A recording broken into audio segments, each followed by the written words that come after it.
Is there finally peace in the Middle East? History tells us no. 2 weeks ago, I wrote that the Trump 20-point peace plan offered Palestinians nothing.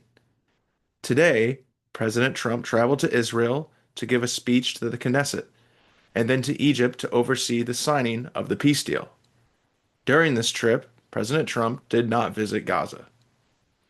Trump announced a new Middle East, a very common phrase among U.S. politicians and presidents as they aim to bring new investment to the region. Trump decided to announce a historic new dawn of the Middle East and continued to act as if his plan was the answer to all of the problems in the region. During the speech, he also called on Netanyahu to be pardoned from corruption charges, an ongoing investigation and indictment of him that many people speculate is the reason he has continued the aggressions and genocide in Gaza, and even joked about, quote, Bibi asking for weapons he'd never heard of. Those weapons, of course, were used to perpetuate the genocide. He congratulated Netanyahu on taking a victory instead of continuing the genocide indefinitely. And while Trump praised Netanyahu and Israel for their actions and their commitment to peace, history doubts Israel's commitment to peace, as time and again they have signed ceasefire deals and then almost immediately broken them, as we saw in January of this year. Donald Trump only had brief remarks regarding Gazans, calling them to refocus on stability, safety, dignity, and economic development, and to choose to turn forever from terror and violence and to exile the wicked forces of hate in the region. Of course, this is perpetuating the same sort of stereotypes and lies that Palestinians and other Arab or Muslim majority countries are driven by hatred of Israel and not hundreds of years of genocidal practices by Israelis and the Western world in the region.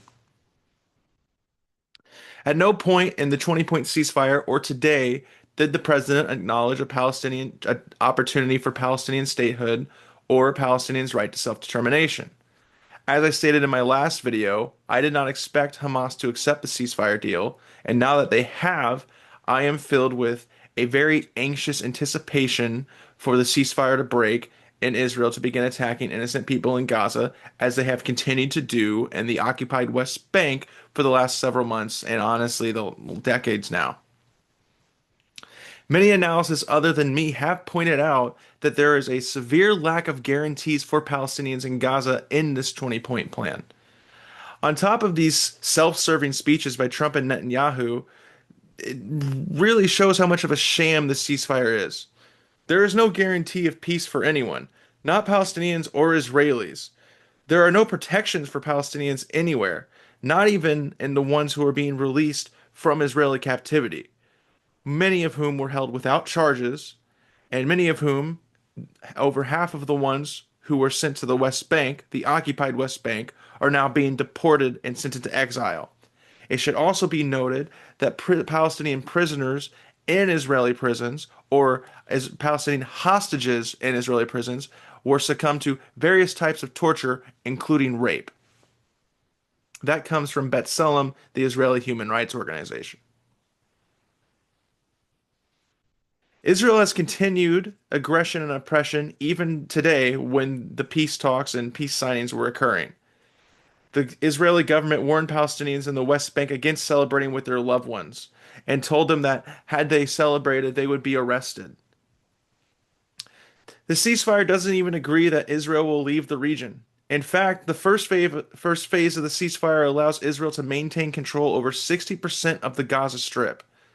There has not been a second phase announced yet, or even discussed, outside of the loose talks of the International Stabilization Organization that Donald Trump will chair in the specified Board of Peace that we know Donald Trump will be a part of, as well as Tony Blair. Two people who have a historically horrible track record when it comes to Middle East relations, specifically on the side of Palestinians.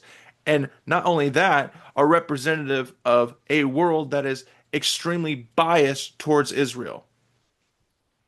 Netanyahu himself as I talked about last week and I'm talking about again here today, is not committed to this ceasefire. After he returned to Israel following the announcement of the 20-point plan, which Pakistanis have said was changed from the original plan, he said, facing pressure from his far right government and also probably himself because he has never really been committed to peace. He's all for what Israel was doing in Gaza and in the West Bank. Netanyahu said that Israel would not be leaving the Gaza Strip. Today, Netanyahu stated that the military campaign was not over. Peace through military occupation and oppression, as we have seen Israel do time and time again. And we know from the 20-point peace plan and from what we know from phase one, Israel is not going to leave the Gaza Strip. Almost 60% of it is still going to be under Israeli occupation. And it's looking like it's going to be just another place where Palestinians live under the occupation of Israelis if Israel does not just start the genocide once again in a couple weeks. An alarming part of the ceasefire agreement continues to be the goal of disarmament of the Gaza Strip. It's loosely defined, and although it is clear that Hamas is expected to disarm, it is not clear who or how it will be decided when the region has been totally disarmed. Israel and the United States are clearly the people who are going to say when this has happened. Israel will be the people who are probably the lead actors in that, but it's not clear. There are other armed groups rather than Hamas in Gaza. They're fighting as we speak. There are civilians who may have weapons of protecting themselves. When do we know if they're totally disarmed? How will we disarm them? Will it be a buyback process like we saw in Australia after a mass shooting? Probably not.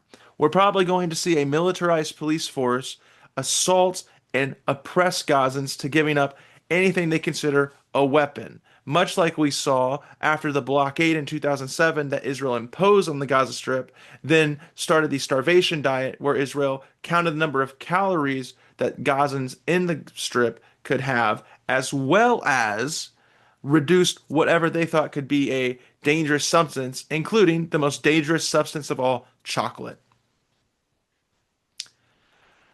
It is not clear how Gaza will be demilitarized, and it is not clear what role Palestinians will play in the new governance of Gaza.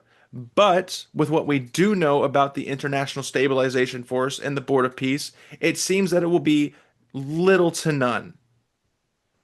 The future for Gazans and Palestinians in Gaza and the occupied West Bank looks like it's going to be the same that's been happening for decades now.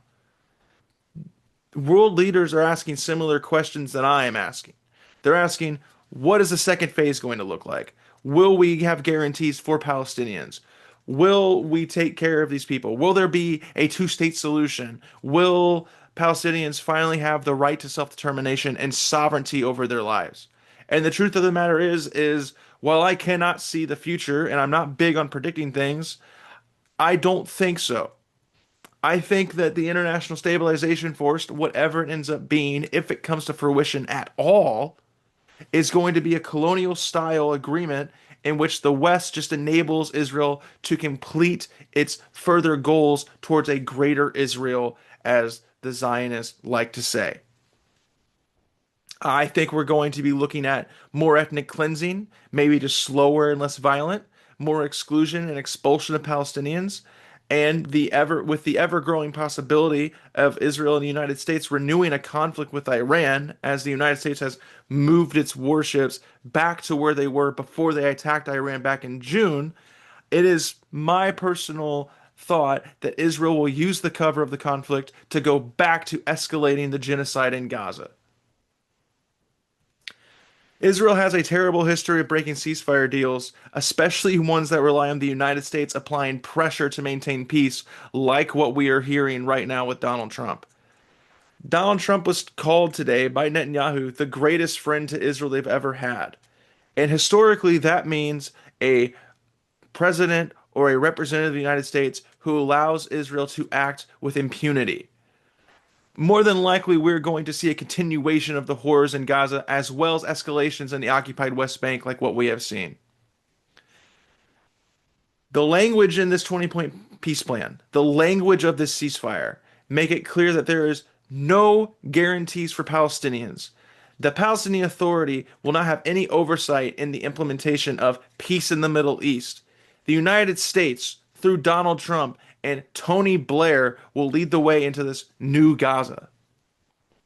Because we are Palestinian advocates and overall human rights advocates, we have to hope that there is some chance of this plan working to bring peace to the region and ensuring a creation of a stable and fully independent Palestinian state.